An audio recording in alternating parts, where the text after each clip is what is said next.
Hello everyone, welcome to Melissa's Musings. Welcome to my beautiful backyard. We might be graced by a hummingbird in this magnificent feeder above my head, and I'm like 1 minute early, I think. I was eager and excited. So as you guys roll on in to join me, say hello, let me know that you're here.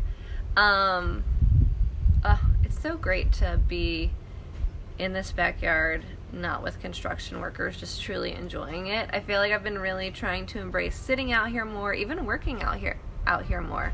There's my church bells, right on time. It's noon. Who's out there? Say hi. Let me know that you're here. So today we're talking about how worrying does not help anything. Instead, it just makes things that much worse. And I have a really interesting experience. So today's video is going to be short and sweet because yesterday I had my first hoop class, like hula hoop, not poop class. I told my team yesterday that my intention for the day was to have a great hoop class because it was the first one of an 8-week series that started last night. I'm going to be doing hula hoop classes once a week on Mondays. And the entire team was like, "You're taking poop classes?" And I'm like, no, hoop, like hula hoop. I have had this vision. Hi, John. Welcome.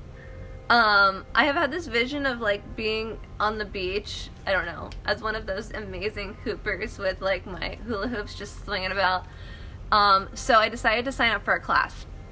And yesterday, my experience brought up something that I don't often experience.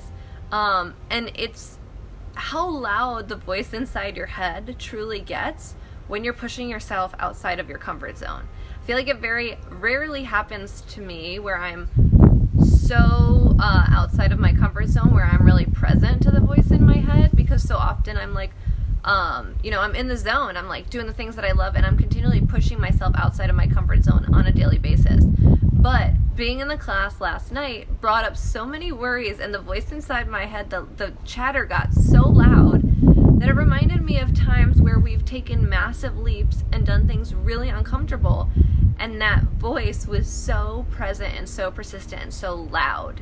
It like brought up those experiences for me and what I've had to do to shift out of them. So yesterday I enter hula hoop class, and I'm all excited, and I get there and I had a lot of trouble finding a parking spot. I had left myself like 10 minutes extra, thank goodness, because I could not find a parking spot. So I rolled in like at the moment the class started. Was not late, but still had like massive anxiety around being there at the time I arrived, because I do like to be 10 minutes early.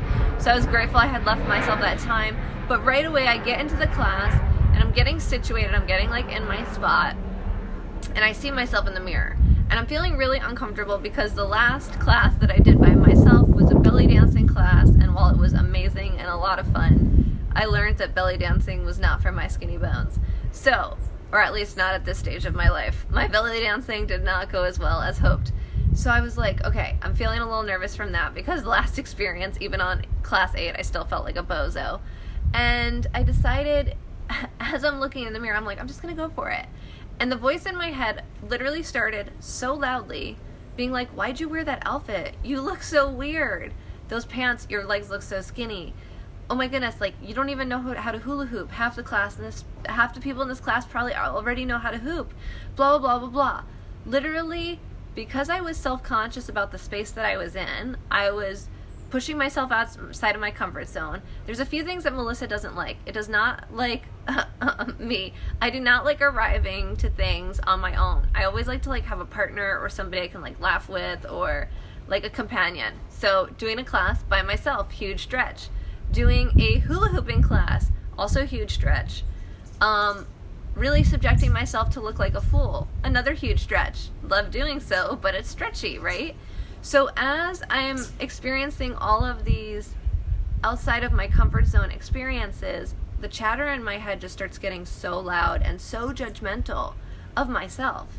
It's like everybody in the class is going to think you're a goon. Everybody's going to judge what you wore. Why did you wear that white shirt? I was literally thinking like, oh, I'm never wearing this shirt again. Like when I get home, I'm going to put it in the giveaway bag, because I'm looking at myself in the mirror. And then as I recognized what was happening, because I've experienced this before. I experienced this before we left on our road trip. I experienced this before I, left my last job. I tuned in and I listened for a few minutes. I actually listened. I didn't try and ignore it. And I almost like chuckled at the things that my mind was producing to have me distracted from the fact that I was like facing fear head on. It was giving me really easy like scapegoats, easy plan Bs, easy back doors for me to escape to and not be present to the class. It would have been so easy to attach to like the fact that I hated the way my outfit looked when I was looking at myself in the mirror, or when I recognized what was actually happening, I was able to shift into, how funny is that? Like something, you know, like my insecurity, my fear doesn't want me to be present right now. And it's creating the most ridiculous distractions, I can guarantee, because there was like literally 15 other people in the class. And as I looked around, everybody's like finagling with their hoop and trying to figure stuff out. No one was looking at me in the mirror, one of 15, being like, that chick should have left her white shirt at home. She should have worn a different color legging. Like, no. Literally, that was not on the mind of anyone else. But because my judgments were coming up so loudly, it was having me feel really self-conscious in a fearful space. So that worrying does not do anything positive. So as soon as I recognized what was going on, I shifted. And I was really cognizant of the voice. And I combated it every time. So it would be like, why'd you wear that white shirt? You look like such a goon. And I'd be like, who cares if I look like a goon? I'm not here to look fashionable. I'm here to learn hula hooping. I'm here to toss this hoop round and round. And as soon as I was able to let go of the fears that were coming up and how like uncomfortable and anxious I felt for being there, I started to have fun and I started to swing my hoop round and round and I started to get really excited. And even though my hoop was literally like flying across the room and I looked completely like a goon, like I don't know how I'm going to make hula hooping look graceful. When I was swinging it on my hand, everybody was like keeping their hand straight, like swinging the hoop around, and I'm like, and my hoop, the plane is not like this, it's like this. And I was literally, when I decided to let go of the fear and the uncomfortableness, I just started giggling and like laughing to myself, and like not in a negative way, not laughing at anybody else. I would like be hooping and the hoop would fall down and hit me in the face and I would start hysterical laughing at myself, and then I would look over and the chick next to me would be laughing as like her hoop flew across the room. And the experience overall, when I let go of the worry and the anxiety and the stress of like looking a certain way or doing it a certain way and just being in the experience, I loved it. It was an amazing class. I had such a good time. I laughed for like 40 minutes straight after the first awkward 20 minutes where I was like in my shit, not enjoying my experience. And after I let go of that, I was able to just like really enjoy it. I feel like I had such a great time with the people around me. Literally after the class, the one girl was like, you seem to be struggling as much as I was, but it was so reassuring to like look over and see you like laughing at yourself and enjoying yourself. And I was having a great time. And it reminded me of how loud those insecurities can be when we're doing something really fearful. Because I distinctly remember, like it was yesterday, sitting in that car, driving into San Diego, wigging the F out at John and being like, we need to keep driving, we can't stop, I'm not doing this, like, so many fears of the unknown. And the shit that my mind was coming up with to create as problems for myself was so obscene. John was great enough at the time to call me out on it, but I was literally thinking of things because we were going to we hadn't seen the apartment we were moving into, and the shit that I was coming up with was literally along the lines of like, well, what if we get there and it's dirty? What if we get there and there's bugs? What if I pull up the rugs and there's bed bugs underneath them? Oh my goodness, what about this? What if we can't find jobs? What if we run out of money? John was like, oh my god, like you get to chill. Like what is happening with you? And so worry truly doesn't improve the situation. It simply distracts from the situation that we're experiencing.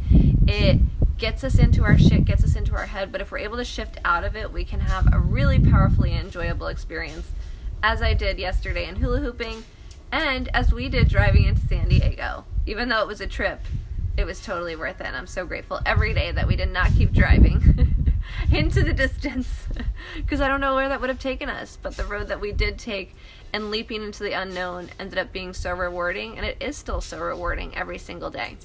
So thank you guys so much for tuning in. Hopefully I will catch you next week on our episode of Melissa's Musings. Talk to you guys soon.